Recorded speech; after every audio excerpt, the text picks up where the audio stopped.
Hey everyone, it's me Ethan here again, and today we're going to be taking a look at Hot Toys 1/6 scale Executioner Trooper. So the first thing we'll do again is, like always, is review the box. Here you can see we have a nice picture of the front of the box with the Executioner Trooper in a more of a relaxed pose, like he's just sitting there waiting for him to be called to do an execution, who knows. And as you can see here, we also have a nice label that says Executioner Trooper, which is pretty cool. Hot Toys does this on a certain amount of figures. Here you can see there's another helmet on the side here, on the back, just basic information, just telling you licensings and all that Hot Toys has.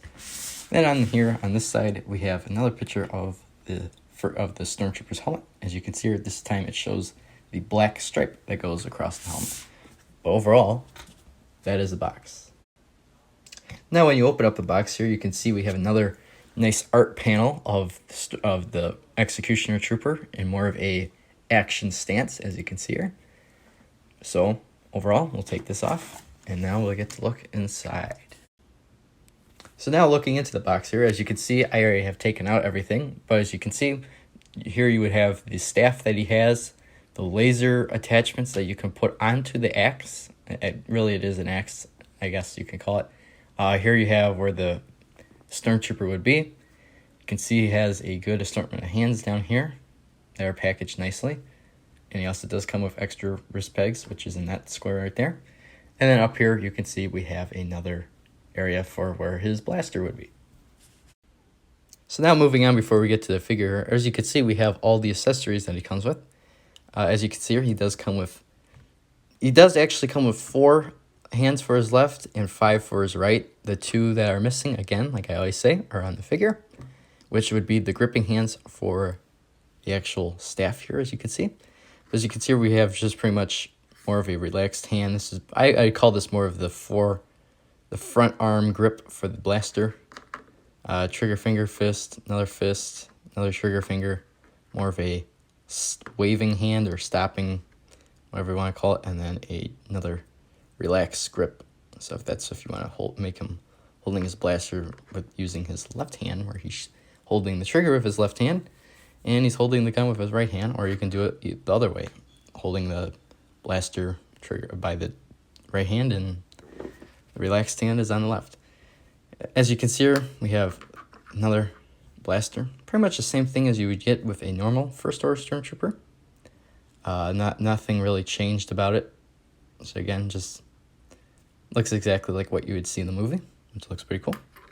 And then here we have the staff. Now the staff here, it does fold up, as you could see in the photo, or the front of the box art, I should say, on the front of the box. You could see that this did fold up. It's not a separate staff or anything. It's the same staff. It just folds up. But here I did not fold it up just because these little laser things that you see here, the little laser beams, I guess you could call them, or whatever, they have, as you can see there, this one just fell off of where it's supposed to go. They have a little bit of a trouble with some of these things connecting, but I didn't really want to force it just because, as you can see here, which we will go over later, there are tiny little ball joints that you can attach that you attach these to, and they're really tiny. I don't want to break those, so that's why I didn't really take these off, because I didn't really want to play with it again. But as you can see here, this is the staff. It does have a nice, good amount of detail. You can see the middle has more of looks like a used effect to it, just because of how it's shiny more towards the middle. There's some weathering in the middle of the staff there. And then you can see we have some more little details right there. So overall, that is the staff. And then here you can see we have the stand. Pretty cool. Not like the normal stands we see, but again, because more normal ones nowadays are more of the rectangle. This one's more of a hexagon. But as you can see here, it has nice detail, shows a side view of the helmet. You can sort of see, I believe, a First Order symbol there. And then you can see some ships flying through the Star Wars logo. And then you have the plaque saying Executioner Trooper. But overall, that's all the accessories he comes with. So now we're going to move on to now finally look at the figure here. As you can see, not that much has changed compared to the older versions of, or the original, I should say not, it's sort of the older, but also the original versions that Hot Toys has made with the First Order Stormtroopers. As you can see here, he just has different little paint markups with the black shoulder pads and a black stripe going from the front to the back of his helmet. And then just a little bit of a tweaking to the mouthpiece here. It's not as wide compared to the old one, which here you can see I have the old one right there. You can see how his mouthpiece is a lot more wider towards the ends of it compared to this guy. It starts off wide in the middle and then turns gradually into a thinner version, which is more like the Stormtroopers from the original trilogy. Again, overall, not that much has changed. On the outside, besides the articulation in this figure, I feel like it's better compared to the older one, because people were complaining about how the older one seemed a lot stiff, which I know exactly what they mean since I have one. It did seem a lot more stiff to move, a lot harder. But this guy here, when I first opened him up back on last Friday, did not have any trouble posing him with holding his staff in more of a museum pose. So again, that's pretty much all that has changed. So now we'll go on to moving on to talk about and show him off with holding his staff. All right, everyone, here he is, posed now with his electro axe, I guess you call it, or staff. Here you can see the nice hands, the two other hands he came with that I told you guys about. Here you got the one here for I believe that would be his right, even though it's his left right now, facing the camera, and here is his left down here, as you can see. Very nicely, just very nicely sculpted to hold this staff. I also armored him with his blaster, as you can see here. It's magnetized, just like the Sith Trooper.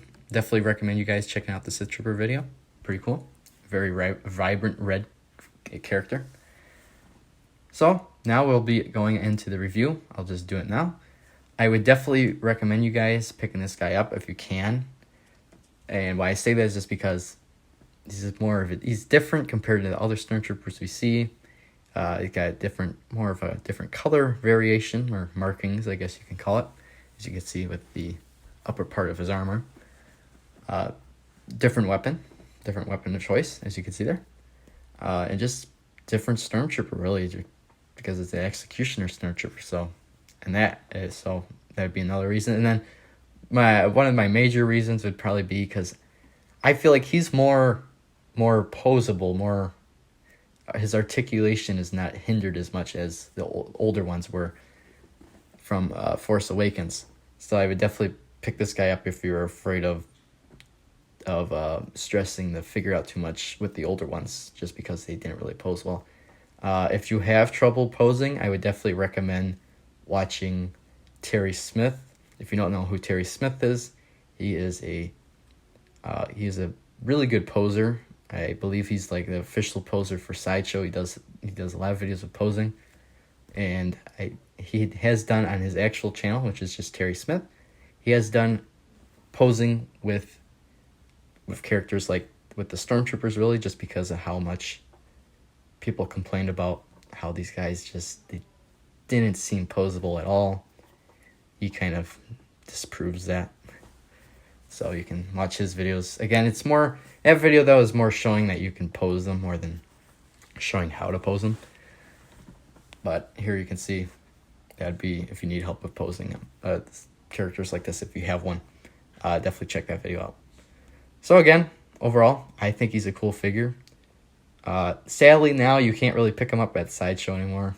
They just sold out of him, even though they had him up for a week.